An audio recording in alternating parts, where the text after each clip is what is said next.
2020ஆம் ஆண்டு முதல் 25 வரையிலான காலகட்டத்தில் அக்டோபர் மாதம் நமக்கு இயல்பான மழைப்பொழிவு கிடைக்கல. கடந்த ஒரு 15 ஆண்டுகளில் இல்லாத அளவிற்கு அக்டோபர் மாதம் 2025ஆம் ஆண்டில் நல்ல மழைப்பொழிவு கிடைத்திருக்கு.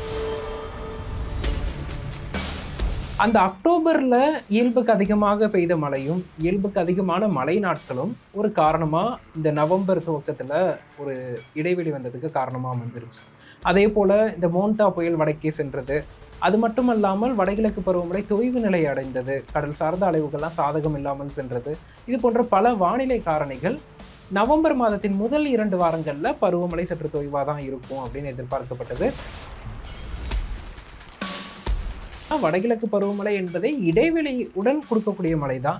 இப்போ முதல் 2 வாரங்கள் இடைவெளியாக போயிடுச்சு, மழைப்பொழிவு நாட்கள் குறைவாக இருந்துருச்சு, வெயில் இருந்துச்சு, பனிப்பொழிவு தற்போது இருக்கு. இப்போ என்னடா நவம்பரில் இவ்வளவு மழைப்பொழிவு பதிவாகுதே, மழை நாட்கள் இத்தனை நாட்கள் இருக்கே அப்படிங்கிற ஒரு எண்ணத்தை மக்களுக்கு வந்துடும் நம்ம எதிர்பார்க்கலாம். இப்போ இருக்கக்கூடிய இந்த நவம்பர் மாதம் தான் இயல்பாக இருக்கா?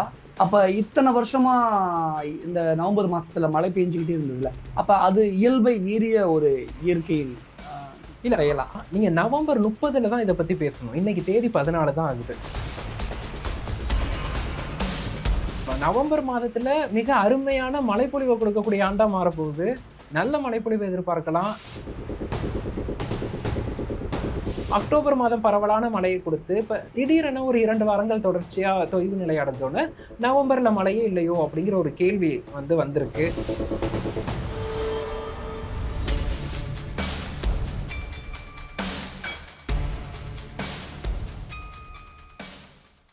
வணக்கம்.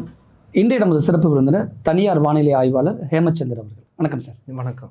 ஒவ்வொரு வருஷமும் நவம்பர் டிசம்பரில் ஒட்டுமொத்த தமிழ்நாட்டிலுமே பரவலாக மழை பெய்யும். ஆனால் இந்த வருஷம் நவம்பர் ஆல்மோஸ்ட் பாதி முடிஞ்சிருச்சு. ஆனால் மழையே இல்லை. முற்பகுதியில் வெயில் கடுமையாக இருந்தது. இப்போ பிற்பகுதியில் பனிமூட்டம் அதிகமாக இருக்குது. மழை இல்லாமல் போனதுக்கு என்ன காரணம்?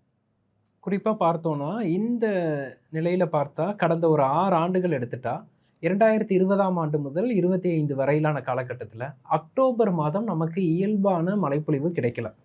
அக்டோபர் மாதமெல்லாம் மழைப்பொழிவு குறைவாகவும் வெப்பம் அதிகமாகவும் இருந்திருக்கு. இந்த நிலை அப்படிங்கிறது கடந்த ஒரு 15 ஆண்டுகளில் இல்லாத அளவிற்கு அக்டோபர் மாதம் 2025ஆம் ஆண்டில் நல்ல மழைப்பொழிவு கிடைத்திருக்கு. குறிப்பாக சொல்லணும்னா 2013ஆம் ஆண்டு, அதன் பிறகு 2019ஆம் ஆண்டு அக்டோபர் மாதம் மாநில சராசரியாக 25 சென்டிமீட்டர் மழை பதிவாகியிருக்கு. அதனைத் தொடர்ந்து இந்த ஆண்டு 2025இல் நமக்கு 23 சென்டிமீட்டர் அளவிற்கு மழைப்பொழிவு கிடைத்திருக்கு. இது அக்டோபர் மாதத்தின் இயல்பான அளவு 17 சென்டிமீட்டர், அதை விட 36% இயல்புக்கு அதிகமான மழை. அதே போல் மழைப்பொழிவு நாட்களும் அதிகம் இருந்துச்சு. காவிரி டெல்டா மாவட்டங்கள்லாம் குறுவை அறுவடை செய்த பணிகள்லாம் பெரிதாக பாதிக்கப்பட்டதெல்லாம் நம்ம பார்த்தோம். அந்த அக்டோபரில் இயல்புக்கு அதிகமாக பெய்த மழையும் இயல்புக்கு அதிகமான மழை நாட்களும் ஒரு காரணமாக இந்த நவம்பர் துவக்கத்தில் ஒரு இடைவெளி வந்ததுக்கு காரணமாக அமைஞ்சிருச்சு.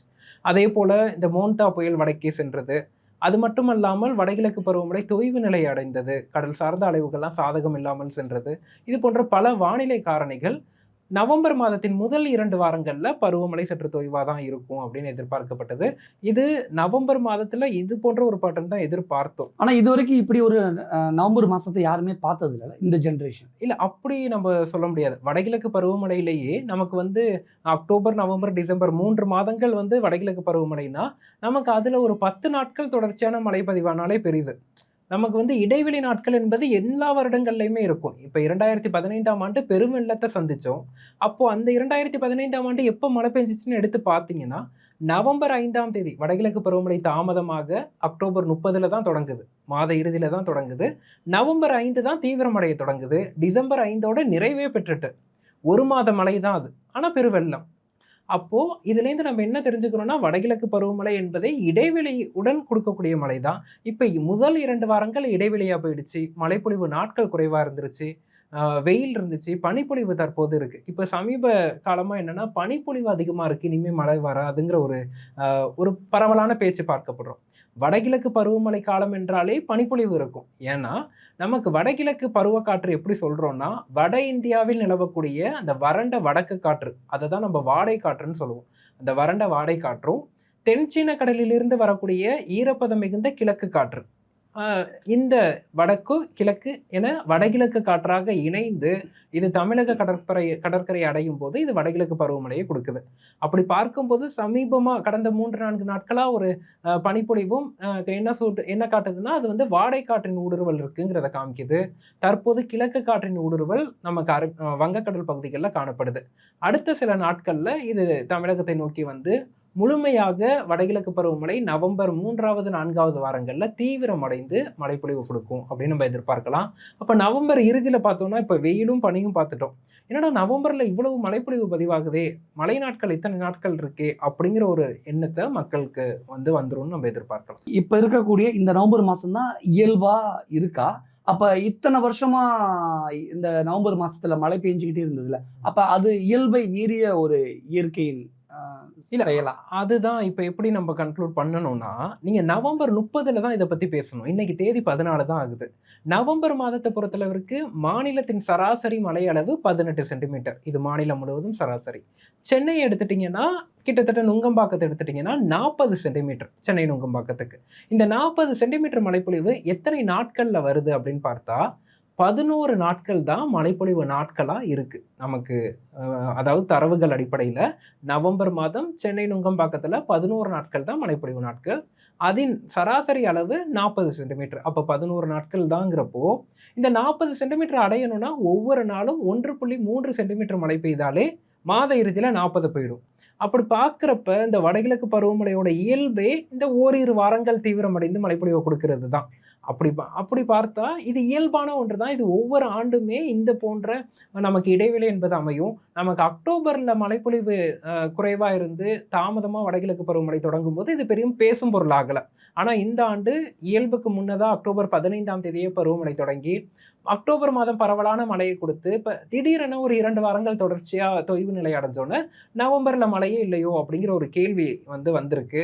இந்த கேள்விகள்லாம் பதிலளிக்கும் வகையில நவம்பர் 3வது 4வது வாரங்கள்ல அடுத்தடுத்த மழை நிகழ்வுகளால வடகிழக்கு பருவமழை தீவிரமடைந்து தமிழகம் முழுவதுமே நல்ல மழைப்பொழிவு கொடுக்கும்னு எதிர்பார்க்கலாம். ஆனா எல்லா நவம்பர் மாசமும் இதே மாதிரி இருந்துரும் அப்படின்னு நம்ம கணிச்சிட முடியாதுல்ல ஒவ்வொரு வருஷமும். அனைத்து வருடங்கள்லையுமே வடகிழக்கு பருவமழைங்கிறது இயல்பா தொடங்கக்கூடியது ஒரு அக்டோபர் 20ஆம் தேதி வாக்குல தொடங்கும். போன வருஷம், அதுக்கு முந்தின வருஷம்லாம் கடந்த 5-6 வருஷத்தை பார்க்கும் பொழுது நவம்பர்ல பரவலா மழை இருக்கும். எல்லாருமே கையில கொடை, ஜர்கின்னு இப்படிதான் டிராவல் பண்ணுவாங்க. ரோட்லலாம் தண்ணி இருக்கும். வீட்டுக்குள்ள கூட சமயத்துல தண்ணி வந்துடும். இந்த மாதிரியான பார்த்துட்டு இப்ப வெறும் ஃபுல் அண்ட் ஃபுல் வெயிலையும் பனியையும் பார்த்துக்கிட்டு இருக்கோம்ல. அதுதான் இங்க என்னன்னா, நம்ம இதை ஒப்பிடுறதே தவறா இருக்கு. நவம்பர் 14ஆம் தேதியில தான் இன்னைக்கு இருக்கும். நவம்பர் 30ல பேசினா தான் இது சரியா இருக்கும். ஒரு பகுதியை மட்டுமே பார்த்துட்டு இன்னொரு பகுதி ஒரு மூவி பார்க்குறீங்க, ஒரு ஃபர்ஸ்ட் ஹாஃபை பார்த்துட்டு அந்த மூவியை டோட்டலா ஒண்ணுமே அப்ப இல்லைன்னு நவம்பர் மாசத்துல வரலாறு காணாத வறட்சின்னு சொல்றதெல்லாம் அப்படி பார்க்க வேண்டாம். வரலாறு காணாத வறட்சிக்கு வாய்ப்பே இல்லை. இது நவம்பர் மாதத்துல மிக அருமையான மழைப்பொழிவை கொடுக்கக்கூடிய ஆண்டா மாறப்போகுது.